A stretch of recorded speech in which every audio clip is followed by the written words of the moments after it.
mon avis, la bataille du CHUC est une victoire. On a éveillé les gens à ce que c'était quoi les PPP. Je pense qu'un hôpital, ça doit appartenir aux citoyens. Nous avons réussi à faire pencher le gouvernement en mode traditionnel.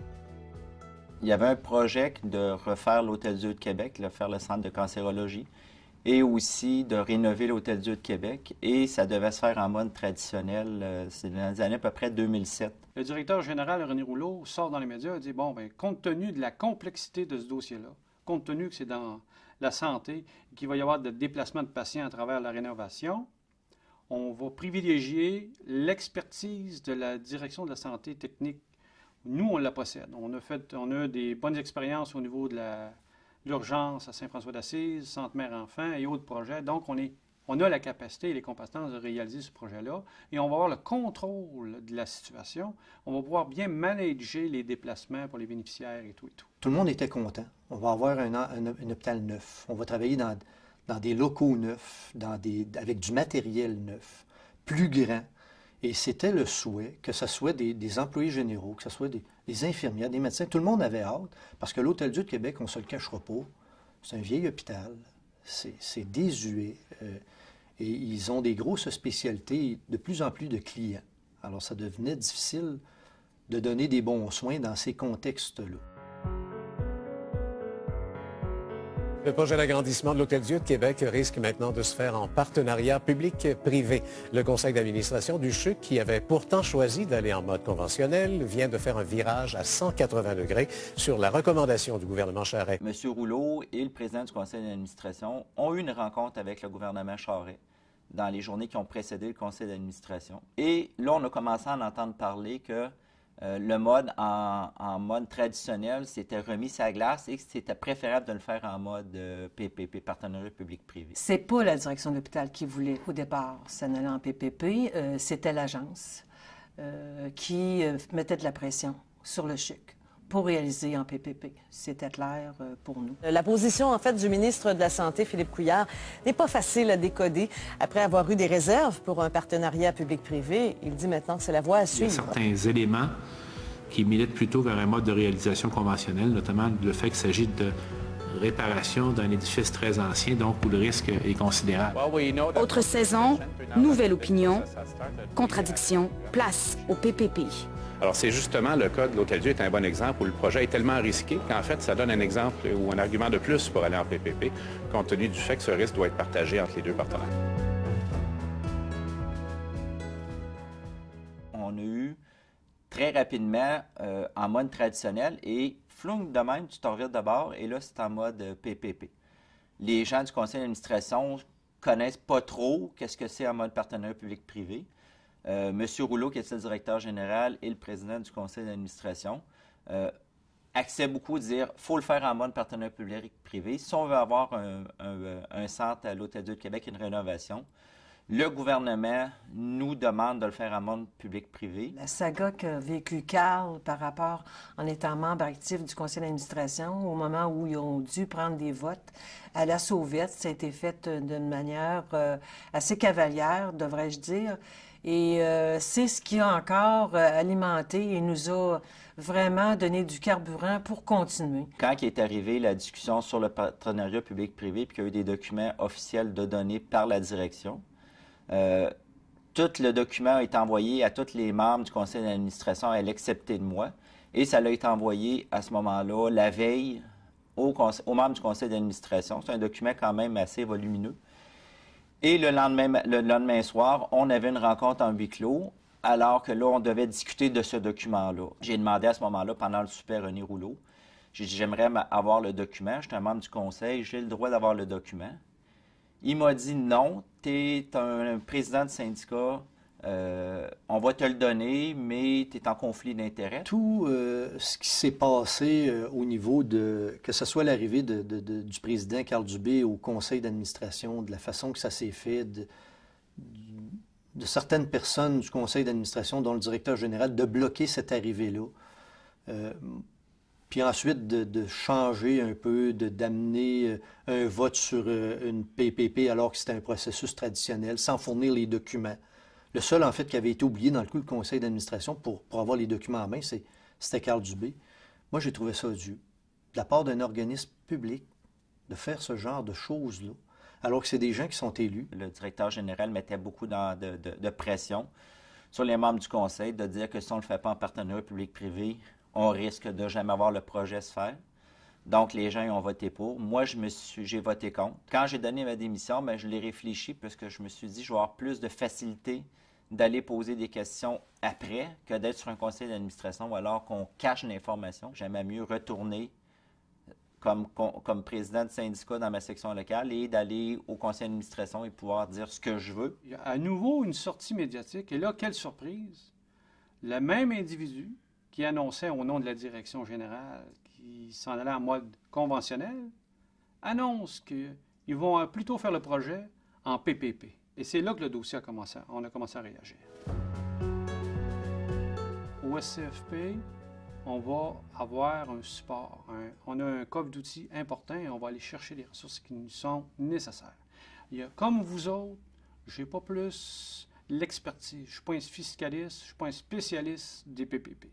On va aller chercher, on va commencer par le service d'information du SCFP. On va parler après ça de notre service de recherche et on va se monter un plan d'action pour suivre ce dossier-là de A à Z.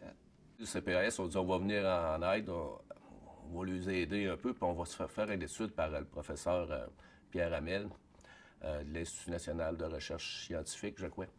Il nous a fait un document de 300 quelques pages, puis en fin de compte, ça s'appelait les PPP, un pari risqué. On veut avoir une étude qui ne soit pas partisane, de façon à s'assurer que si on fait un débat public, on ne se fasse pas ramasser de par les premières sorties médiatiques en disant « ce que vous dites, là, c'est pas vrai. Ce que vous dites, c'est biaisé parce que c'est quelqu'un qui est pro-syndical. » Ce qu'on appelle les PPP présentement, c'est un truc un petit peu particulier. On fait, c'est des gouvernements qui font appel au privé pour de la prestation de services. La particularité de la forme actuelle, c'est que les contrats sont beaucoup plus longs. On était habitué jusque dans les années 80-90, on va dire, à des contrats qui, des fois, étaient renouvelables chaque année ou d'autres fois qui allaient jusqu'à 5 ans, mais c'était quand même assez rare.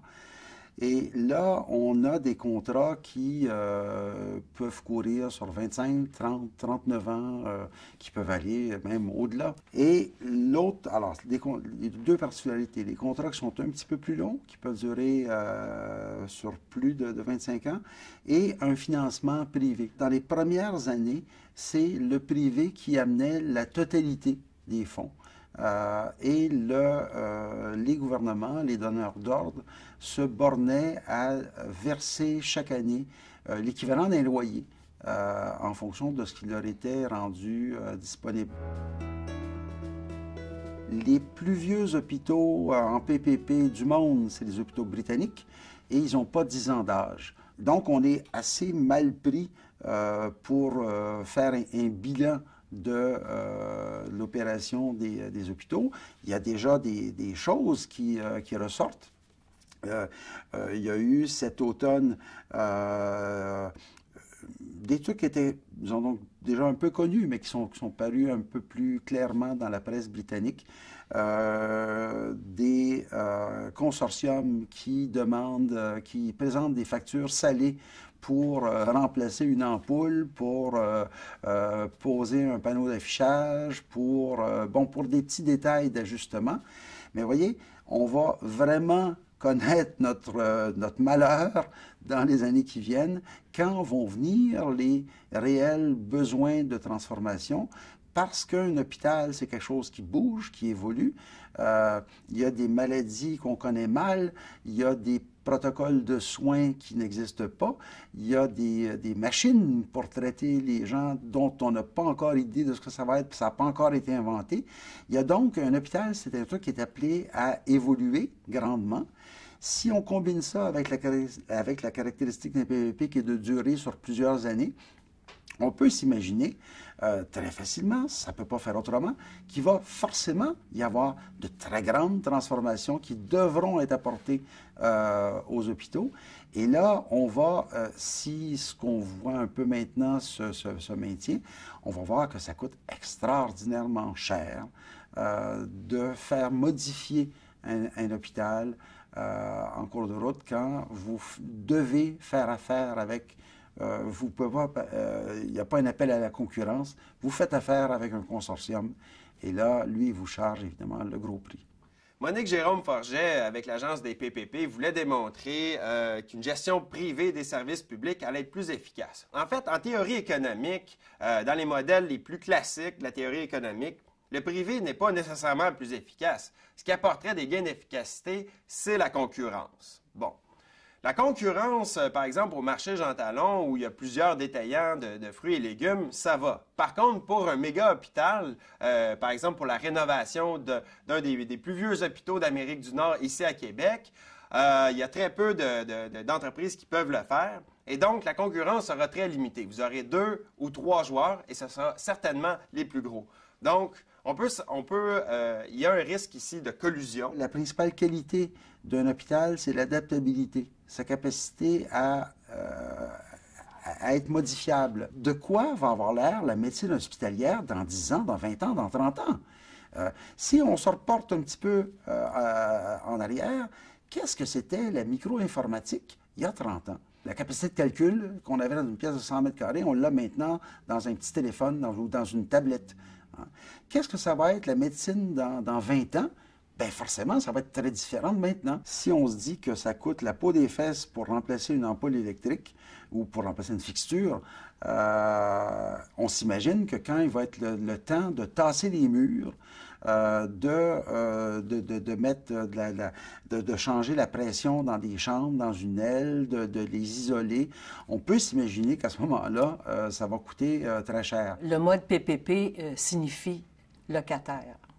Et il y a tellement de changements dans un hôpital, il y a tellement de décisions à prendre, de réparations à faire, de toutes sortes, des changements à améliorer pour donner le service à la clientèle, que rien que cette notion de locataire était impensable pour nous parce que ça rendait les dirigeants, la direction de l'hôpital, tributaire du propriétaire, entre guillemets. L'agence des PPP, c'était, la façon que j'analyse ça, c'était une agence de marketing, finalement, pour vendre les PPP à la population et tout faire en PPP. Elles ont le même mandat qu'Infrastructure Québec aujourd'hui, soit faire des analyses de valeur ajoutée afin de conseiller un mode de réalisation aux différents ministères. Par exemple, si vous voulez construire un hôpital, vous alliez voir l'agence des PPP, mais à l'époque, l'agence des PPP, non seulement vous faisait une analyse de valeur ajoutée, mais vous faisait également une forme de marketing là, où est-ce que vous pouviez vanter les mérites des PPP. Suite à l'échec de l'image des PPP au Québec, grâce notamment au SCFP qui a fait campagne contre les PPP, ils ont changé leur fusil d'épaule. Ils ont décidé de créer Infrastructure Québec, qui lui propose plusieurs modes. Et donc, ils ne vont pas seulement étudier le mode PPP, mais également le mode clé en main et le mode conventionnel. On doit pouvoir avoir accès aux contrats. On doit pouvoir avoir accès aux analyses de valeur ajoutée qui sont faites par Infrastructure Québec ou l'Agence des PPP. Ce n'est pas le cas. Avec un PPP, tout devient secret. On ne peut pas y avoir accès, même si c'est un service public payé avec l'argent public. Donc ça pose un problème de transparence et à long terme, on aura nécessairement un problème de gouvernance. Lorsqu'un ministère ou un ministre décide d'aller en PPP ou en conventionnel, on peut le croire qu'il le fait de bonne foi et que sa décision est rationnelle. Par contre, on peut mettre en doute, et bien entendu, on aimerait bien voir ces analyses de valeur ajoutée-là, afin, premièrement, de les recalculer pour voir s'ils n'ont pas fait des erreurs, et ensuite, pour s'assurer que la décision d'aller en PPP est rationnelle. Évidemment, ils ne nous donnent pas ces analyses de valeur ajoutée-là, parce que si on réussissait à les obtenir, à mon avis, il n'y aurait plus aucun PPP au Québec. C'est pas si rose que ça, puis c'est pas si glamour que ça, les PPP. Puis le gouvernement, à l'époque, ils ont dit, le Conseil du Trésor, let's go, PPP, on finance plus rien, mais on va avoir tout. Mais ils financent pareil, sauf que c'est pas le budget, c'est ta petite portion. C'est vraiment, quand tu veux camoufler un budget un peu, un hôpital de 1 milliard, ben, tu ne payeras pas 1 milliard là si tu le fais construire. Normalement, tu payes 1 milliard là, tu peux l'échelonner, mais là, dans ton livre, il n'y a pas 1 milliard qui vient de partir pour ça. C'est toutes des petites tranches là, qui vont s'en aller. Tu loues ton hôpital, en fin de compte. Tu deviens locataire. Quand, au départ, le CHUC annonçait qu'il partait en mode traditionnel, parce qu'il gardait le contrôle de la construction, qui ont viré, qui ont dit que c'était un financement PPP, et que là, on s'est dissocié des propos de la direction générale en disant « ça coûte trop cher ». Au départ, le gouvernement avait annoncé que c'était un projet de 300-400 millions. Même pas un an après, on a oublié 100 millions, donc on est rendu à 535 millions à peu près. Et après ça, il nous a annoncé que finalement, un an plus tard, c'était rendu à 635 millions. Là, on dit « ouais, mais la PPP n'est même pas encore dans la côte de l'Hôtel-Dieu de Québec ». Pour la première pelletelle, c'était l'escalade des coûts. Et notre sortie médiatique avec Le Soleil, quand Le Soleil a sorti la une, on annonçait, nous, que c'était plus d'1 milliard. Et quand la une est sortie, je vais vous dire, on n'a jamais été contesté d'aucune façon sur la véracité des faits qu'on avait faits. Personne n'a osé le faire. Le coût des travaux d'agrandissement frôle maintenant le milliard de dollars selon le syndicat des employés du CHUC. Ils sont convaincus que les travaux seraient déjà commencés depuis août 2008 et ils dénoncent l'obstination du gouvernement Charest à se servir des partenariats publics-privés. De par nos experts, de par M. Hamel, de par Pierre-Guy Sylvestre, de par l'implication du service médiatique du SCFP, l'intervention de Robert Belrose, entre autres, on avait mis des stratégies de communication et d'intervention qui tenaient la route. On n'allait pas dire n'importe quoi, n'importe quand. Il fallait s'appuyer sur des faits crédibles pour bien défendre notre dossier. Il y a eu des rencontres avec des journalistes. Il y a également eu des entrevues là, qui ont été faites là, dans différents médias afin de sensibiliser la population aux problèmes des PPP. On n'a jamais hésité d'aller cogner au bureau des politiques, que ce soit au Parti québécois, que ce soit sur les gens d'affaires, qui de toute façon, eux, avaient la même vision que la nôtre. Hein, ils disaient, voyons donc, on est capable de réaliser ce projet-là à l'intérieur de la région de Québec, d'avoir des retombées économiques pour les gens. Je ne vois pas pourquoi on s'en va ailleurs.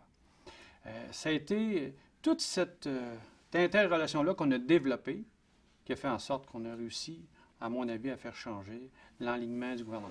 Dans le dossier de la construction des centres hospitaliers universitaires, le château de cartes libéral est sûrement construit, M. le Président, en mode PPP, parce qu'il est en train de s'effondrer.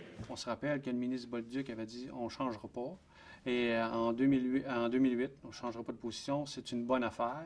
En 2010, il faut se rappeler que le ministre Bolduc avait annoncé à l'Hôtel-Dieu de Québec, devant les médias, en présence de Mme Bourdon, qui était la nouvelle DG, que finalement, ce n'était pas une religion, les PPP, et que pour le moment, il n'avait pas changé d'idée, mais ce n'était pas impossible que si ça allait accélérer les choses, qu'on en vienne au mode traditionnel. Là, on voyait que la tangente, on avait marqué des points dans le fond. Et en temps et lieu, on verra, tout dépendant des conditions du marché à ce moment-là, si on va faire en PPP ou en conventionnel. Et pour vous montrer notre ouverture d'esprit, la première phase, on va le faire en conventionnel. Le premier mode qui avait été mis de l'avant, le premier mode PPP qui avait été mis de l'avant, c'était la conception, la construction, le maintien des actifs et la gestion des opérations.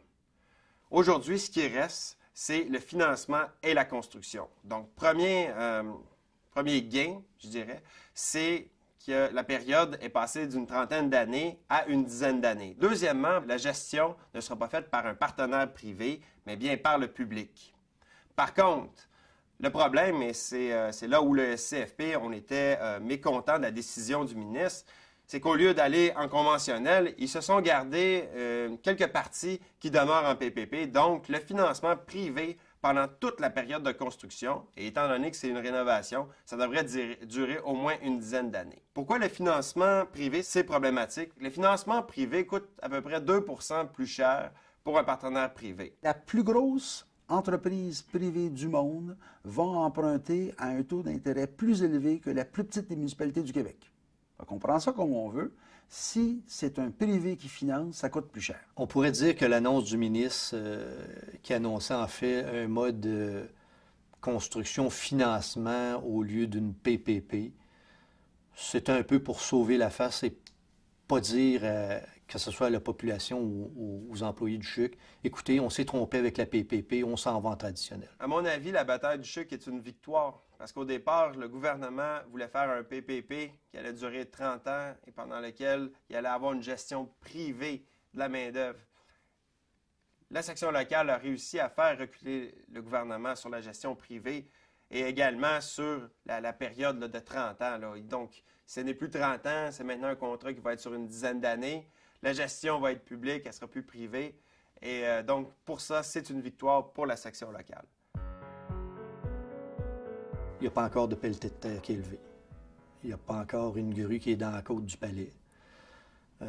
On espérait que ça irait rapidement. Malheureusement, il y a eu des retards. Moi, je ne pense pas que je vais voir la finalité avant de prendre ma retraite. On ne se rend pas compte, mais écoutez, on est déjà rendu en 2012. Ça fait déjà 5 ans. En fait, dans les premières interventions ou dans les premiers plans, la bâtisse devrait être là présentement. Aujourd'hui, ce qu'on nous annonce avec l'indécision du gouvernement par rapport à ce dossier-là, hein, c'est que ça ne sera pas terminé avant 2022. Pour l'ensemble des Québécois, c'est sûr qu'il y a eu beaucoup de pertes de temps parce qu'on est allé étudier le mode conventionnel. Ensuite, on est allé étudier le mode PPP. Ensuite, l'agence des PPP a été saisie du dossier. On a perdu beaucoup de temps à évaluer finalement si le PPP, c'était la bonne chose. C'est le fun de voir, après plusieurs années, de voir que le projet ne s'est pas fait en partenariat public-privé.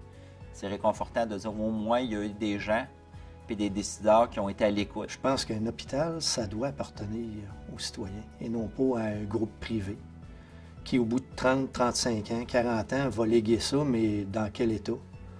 Alors qu'il va s'en être mis plein les poches, peut-être. Par le support qu'ils ont eu du CFP, par leur implication, ont démontré qu'ils ont été capables d'avoir une influence politique dans leur région et une influence sur les décisions qui avaient été annoncées et qu'on disait irrévocables.